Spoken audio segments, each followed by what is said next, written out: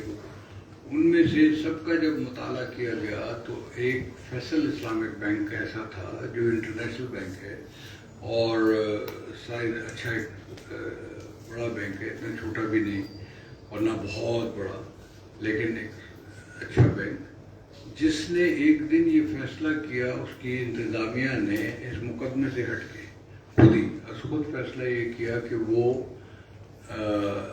Islamic finance کی طرف 100% convert ہو جائے گا.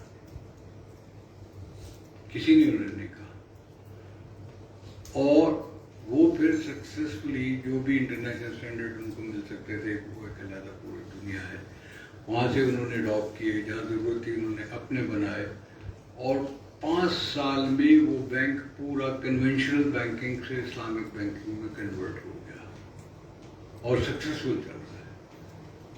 جو پرابلمز آ سکتی تھیں اس کو آئی ہوں گی، جو فائدہ ہو سکتا تھا وہ اس سے ہوا ہوگا، لیکن یہ ایک کمرشل انڈیپینڈنٹ ڈیسیجن ہم نے سامنے رکھ کے کہا کہ اگر وہ کر سکتا ہے تو پھر گورنمنٹ کے یا اور باقی بینک جو پرائیویٹ بینک ہیں جو اس سے کافی سارے اس کے برابر یا اس سے چھوٹے کے ایک آدھ اس سے بڑا بھی ہوگا تو یہ بھی کر سکتے ہیں. تو یہ پروڈنس سامنے رکھ کے، کیونکہ ججمنٹ آپ جب دیتے ہیں تو آپ کو ریزننگ بھی کوئی دینا ہوتی ہے، اس کے لیے اس تدریج کا حکم، ایک تو استعمال اسلامک جورسپروڈنس کا اور پھر وائی 5 ایئرس یہ.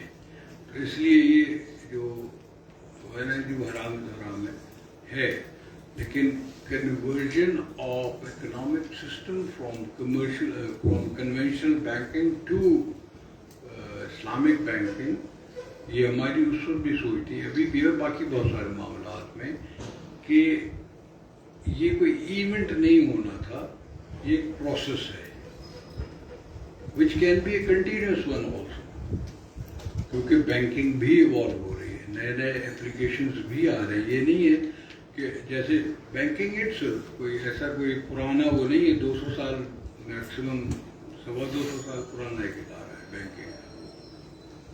کرنسی یہ نوٹ اتنی پرانی چیز نہیں ہے.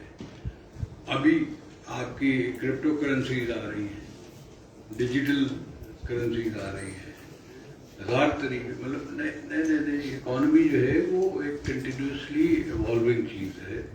لہذا اس کو کسی ایک چیز سے قید کرنا اور پھر اس پہ کہنا کہ یہی ہوگا، اس لیے یہ پروسیس ہے، کنٹینیوس پروسیس ہے. اسلام میں کوئی ایسی چیز نہیں ہو سکتی جو امپریکٹیکل ہو. یہ ساری باتیں ہیں. اور کوئی سوال آپ بتائیں. سر میرا سوال تھوڑا سا ہٹ گیا ہے، جو ہے کہ معاشرے میں آپ نے دیکھا ہوگا جو کنسیپٹ ہے ڈائیورس کا جو کنسیپٹ ہے، یہ تعلیم کیوں بجا رہا ہے سر؟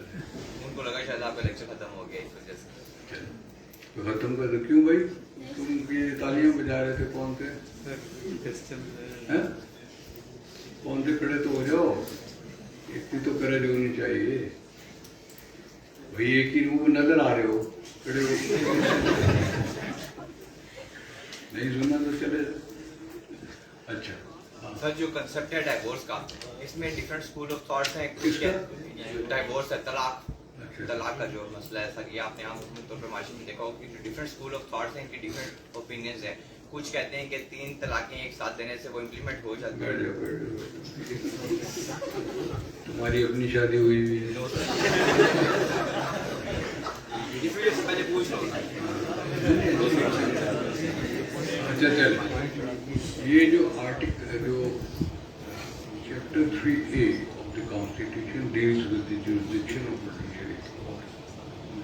203 آرٹیکل ریلیونٹ جو ہے اس میں 203D اور C بھی اس سے پہلے کلیئر ہے، ڈیفائن جورسڈکشن کرتا ہے جس میں کچھ چیزیں ایکسکلوڈڈ ہیں.